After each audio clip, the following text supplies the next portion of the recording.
अस्सलाम वालेकुम।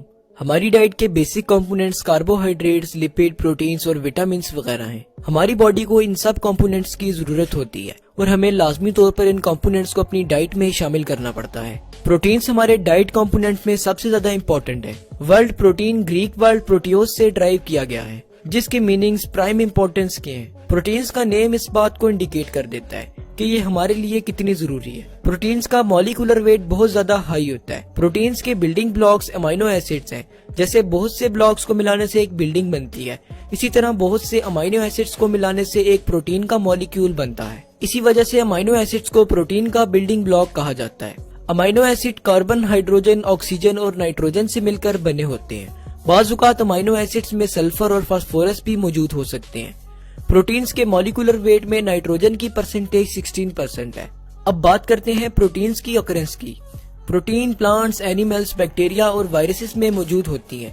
प्रोटीन्स किसी भी ऑर्गेनिज्म के सेल के ड्राई वेट का 50% हिस्सा बनाती हैं। हमारी स्किन भी एक प्रोटीन है जो हमारी बॉडी का बेसिक बैरियर है। हमारे इम्यून सिस्टम में भी बहुत सी प्रोटीन्स प्रेजेंट हैं जो हमारी बॉडी के डिफेंस में रोल प्ले करती हैं। हमारी बॉडी में प्रेजेंट मसल्स भी प्रोटीन इन नेचर है। इनहेरिटेंस में प्रोटीन से एक मेजर रोल प्ले करते हैं। इनहेरिटेंस से मुराद हेरिडिटरी कैरेक्टर्स का पेरेंट्स से ऑफस्प्रिंग में ट्रांसफर होना है। इसके अलावा हीमोग्लोबिन हमारे रेड ब्लड सेल्स में मौजूद प्रोटीन का नाम है। हीमोग्लोबिन ऑक्सीजन कैरियर के तौर पर काम करती है। मायोग्लोबिन भी हमारी बॉडी में प्रेजेंट प्रोटीन है। मायोग्लोबिन ऑक्सीजन को स्टोर करती है। केराटिन प्रोटीन हमारे नेल्स और हेयर्स में मौजूद होती है। थायरॉक्सिन और इंसुलिन हमारे एंडोक्राइन सिस्टम में मौजूद प्रोटीन्स है।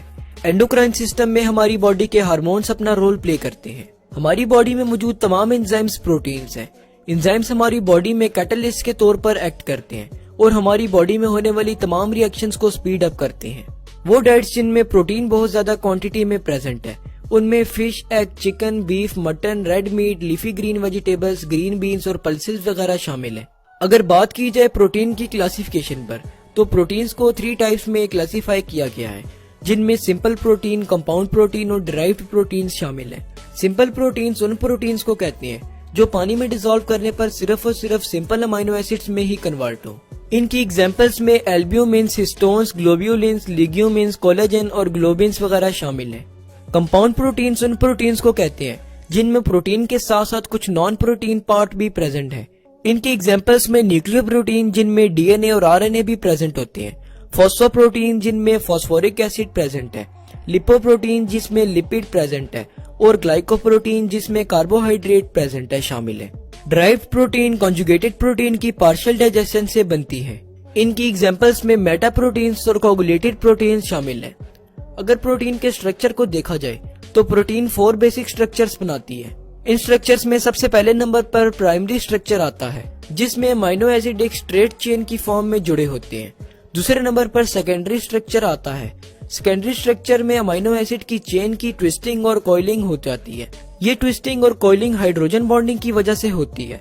अल्फा हेलिक्स फॉर्म और beta pleated sheet secondary structure की एग्जांपल्स हैं। तीसरे नंबर पर टर्शरी स्ट्रक्चर आता है, जिसमें अमाइनो एसिड की चेन की फोल्डिंग और रीफोल्डिंग की जाती है, जिसकी वजह से एक 3 डायमेंशनल स्ट्रक्चर बन जाता है। चौथे नंबर पर क्वाटरनरी स्ट्रक्चर आता है।